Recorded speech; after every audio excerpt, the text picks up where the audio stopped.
Every cartoon has weird, uncomfortable episodes, the ones that stick in your head for the wrong reasons. And SpongeBob SquarePants? It has more of these than you'd expect, especially in the early seasons. I'm talking about the episodes where the characters break. The mask slips and suddenly you're not watching cartoons anymore. You're watching real people. But there's some episodes that take that idea even further. The ones fans almost never talk about. And not because it's bad, but because it's too real. That's why I just can't stress enough how different these episodes feel. These aren't just odd episodes, they're turning points. Not only do they reveal something deeper, they quietly lay the groundwork for everything that comes next. The glory days, why have we grown apart? And once you see that, you can't unsee it. But out of all of the episodes that peel back the surface of these characters, none go as deep or as weird as Sleepy Time. It starts simple enough. SpongeBob falls asleep, speeding through his own dream like a NASCAR driver on espresso, until he accidentally launches out of it. That's when he discovers he can detach his consciousness and freely hop into other people's dreams. So he does what any curious sponge would do. He starts snooping. First stop, Gary. And surprisingly, it is the most bizarre out of all. Gary's dream isn't silly or goofy, it's a massive library. Gary also speaks in full, articulate sentences, better than SpongeBob ever has. He even hits SpongeBob with a passive-aggressive burn. He knows much more than his owners. Gary sees himself as the smart one. He's a grounded adult, and SpongeBob is the one who needs watching. This isn't just a dream, it's a subconscious power shift. When SpongeBob tries to leave, Gary even warns SpongeBob not to act reckless in this dreamy state. It's also a callback to what SpongeBob said before they go to sleep. But now it hits like foreshadowing. Gary knows SpongeBob's curiosity is going to backfire, and it does. Symbolically, this also sets up the episode's core theme. Entering someone else's mind, or world, without permission always comes at a cost. But of course, SpongeBob didn't hinder that. From here, SpongeBob jumps dream to dream, and each one shows a hyper-exaggerated version of who these characters really are. Patrick dreams of riding a kitty coin-op horse, over and over. Even when SpongeBob tells him he could do anything in a dream, Patrick is content as it is. He doesn't want growth or adventure, he wants comfort, repetition, and childhood. That's who Patrick is, an emotional man-baby with no drive beyond the next distraction. And this won't be the last time that we see that pattern either. It's hilarious, and slightly sad in my opinion. Meanwhile, Squidward's dream is elegant and narcissistic, a beautiful concert hall where he's the star. A dream that he's been longing forever, until SpongeBob walks in. Because SpongeBob doesn't just ruin it, he steals the spotlight. That's their whole dynamic in a nutshell. It's also a metaphor for ego built on external validation. Squidward doesn't just want to be good, he wants to be seen being good. It's his biggest desire and his biggest weakness. A weakness we'll see exposed again in ways he can't laugh off. Now, Sandy's dream is all about adrenaline. She's literally skydiving in her dreams. It confirms what we always suspected. She doesn't just love science, she craves adrenaline. She wants the thrill. And of course, SpongeBob ruins all the fantasy. SpongeBob is unintentionally disruptive. Even when he means well, he uproots other people's self-image. That pattern repeats across this episode, across the show, and especially in the next two episodes we're covering. Meanwhile, Pearl dreams of just having a tea party with her doll. Simple, safe, and childlike.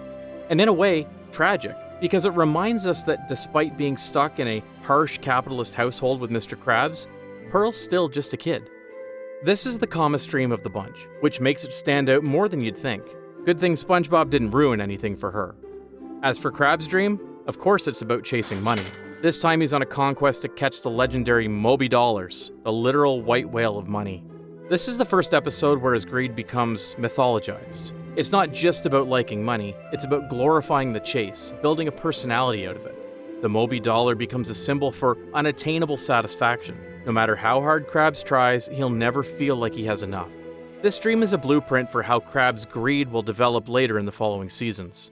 Finally, Plankton's dream is wild. He controls a giant Titan version of himself, destroying everything. It's more than a supervillain bit, but notice he's not dreaming of the Krabby Patty formula. He's dreaming about total domination. Power for power's sake. No logic, just ego. And once again, SpongeBob shows up and ruins his victory. Even in Plankton's mind, SpongeBob is the obstacle. At the end, everyone shows up at SpongeBob's house, scolding him for interrupting their dream, even Pearl too, which is weird because SpongeBob pretty much did nothing to her dream, but I guess she just wants the smoke. So yeah, it's a funny, dreamy episode, until you realize it's showing us everyone's deepest insecurities, using dream logic to expose emotional truth. Sleepy Time quietly defines every character's core emotional flaw, long before the show ever spells it out. It's a psychological map of Bikini Bottom. But now things get even weirder, because that map starts bleeding into reality. Because when shame, guilt, and regret finally show up outside the dream world, just like in the episode Fools in April, things get a whole lot messier. It all starts simple. It's April Fool's Day, and SpongeBob is being SpongeBob, pulling goofy, harmless pranks on everyone, to Gary, to the customers, even to himself. April Fools! To me! You know the drill. Fart cushions, wrong utensils, and the good old ice cube bit. And I only put in one! Everyone's annoyed, sure, but they get it. It's lighthearted, it's fun. But Squidward? He doesn't just reject the fun, he takes it personally. Squidward was furious from the moment he knew it was April Fool's Day, even when SpongeBob promised to not pull any pranks on him. No more jokes on you today, I promise. He was still mad because SpongeBob is having fun pulling pranks on everyone. Frustrated by those laughs, Squidward decides to plan his revenge. He sets up what he thinks is a real prank, but it's not a joke. It's calculated cruelty. He builds a trap designed to publicly embarrass SpongeBob in front of everyone at the Krusty Krab. And SpongeBob, being the overly trusting kid he is, walks right into it. What happens next isn't just slapstick, it's devastating.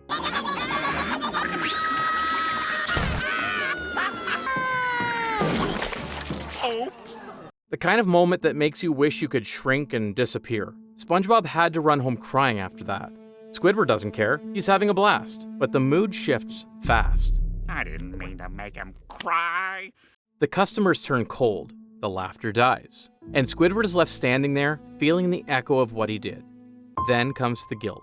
And here's where it gets interesting. Squidward wants to apologize, but his ego slams the brakes every time. I just want to say that I'm sorry. He pulls faces, makes excuses, distracts himself. The usual emotional gymnastics of someone who's never said, "I'm sorry," in his life.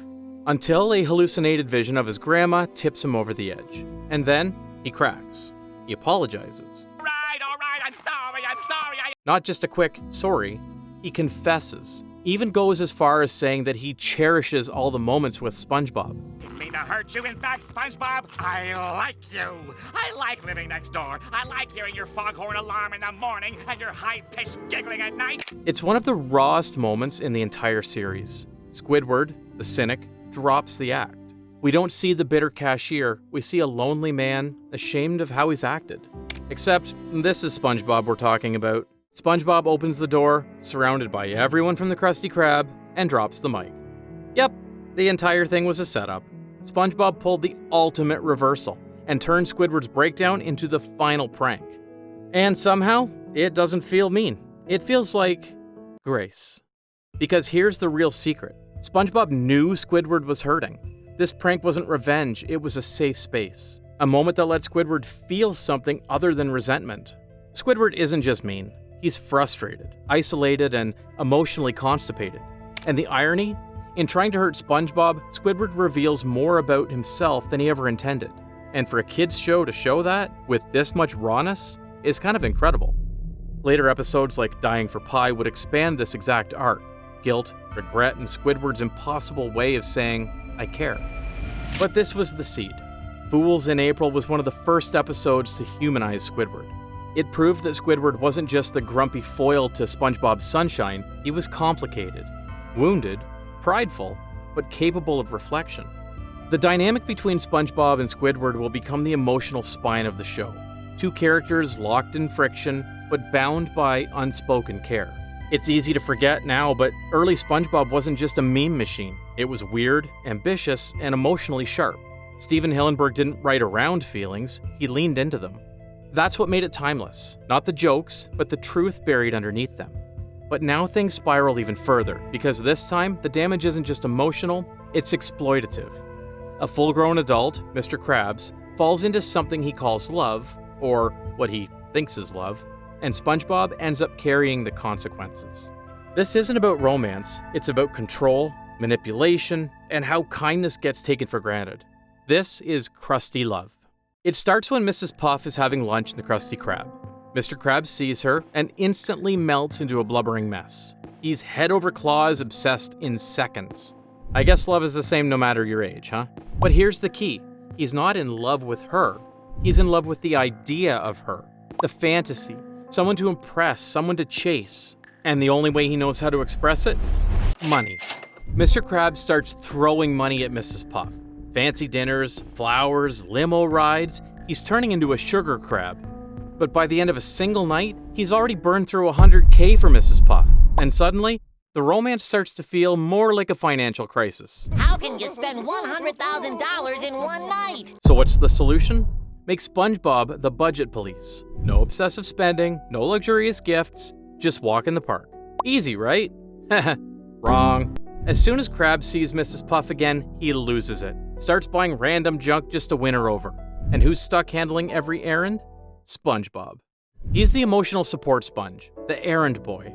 And all Krabs does is bark conflicting orders. Be skimp, stop ruining the mood, over and over.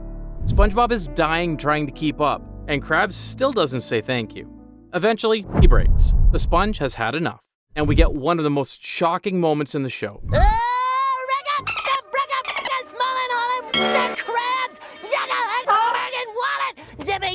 This is one of the only times SpongeBob snaps and spits out every naughty word. Krabs is so consumed by fantasy, he forgets the human cost. And SpongeBob, like in so many episodes, stretches himself thin trying to hold everything together. It's Fools in April all over again, except this time, SpongeBob's not being attacked. He's being used. Mr. Krabs just stood there, frozen in his footsteps, and then Mrs. Puff, who's been quiet this whole time, also tells him that she's not really happy with all of the prizes she gets. She'd rather go Dutch and pay for the stuff she owns. That one line kills the fantasy for Krabs. She doesn't want a sugar crab. She wants respect, and Krabs can't buy that. The episode ends with Mrs. Puff kissing Krabs in his eyes, and Krabs being happy. As a kid, I do actually hope this episode gets a continuation. The love story between both of them is really cute, but I guess Hillenburg didn't want to stray too far, as that would cut it from being a kids' show. Though the relationship continues later in the modern season, but let's save that for another time. Hey there, ma'am. Is this beach taken? Deep underneath, this is one of the most revealing episodes about Krabs ever made. It's not just about him being cheap, it's about him being emotionally immature. He doesn't know how to connect, so he tries to buy affection. And SpongeBob? He's the one who pays the price. Just like Can You Spare a Dime, where he takes care of Squidward until he breaks. Crusty love is the blueprint. It shows us what happens when emotional responsibility is one-sided. One person spirals, the other overextends, and nobody gets what they really need. This might look like a goofy love story, but it's actually one of the most brutal relationship critiques in the whole series. These weren't just weird, emotional one-offs. They were blueprints, early sketches of who these characters really are, long before the show admitted it out loud. Everything we see in Sleepy Time, Fools in April, and Crusty Love, you can trace those emotional threads straight into later episodes. Mr. Krabs' obsession with money and approval? That explodes in Born Again Krabs, where he literally dies and still chooses cash over mortality. Squidward's guilt? You see it again in Dying for Pie, where he thinks he's killed SpongeBob and tries to give him the perfect last day. And SpongeBob's emotional overfunctioning? It's front and center in Can You Spare a Dime, where he lets Squidward live with him rent-free and slowly breaks under the pressure of being too nice.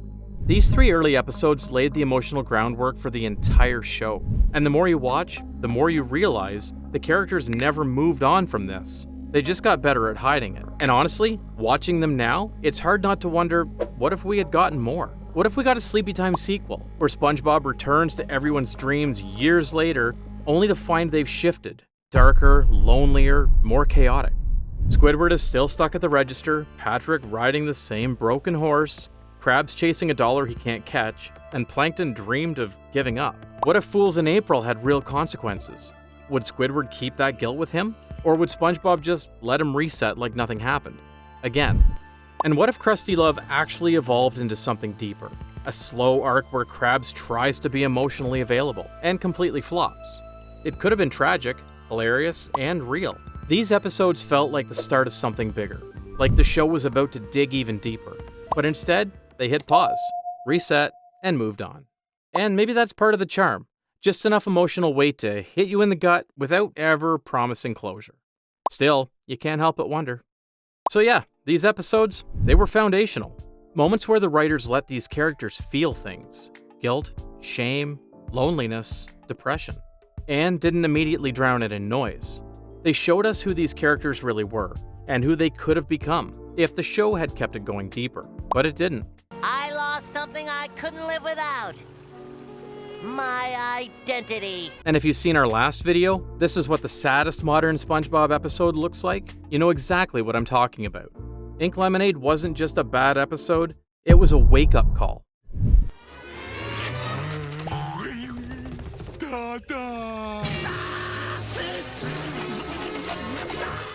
The moment we realized SpongeBob stopped being a character and became a brand. If you want to see how we went from Fools in April to that, you need to watch this next.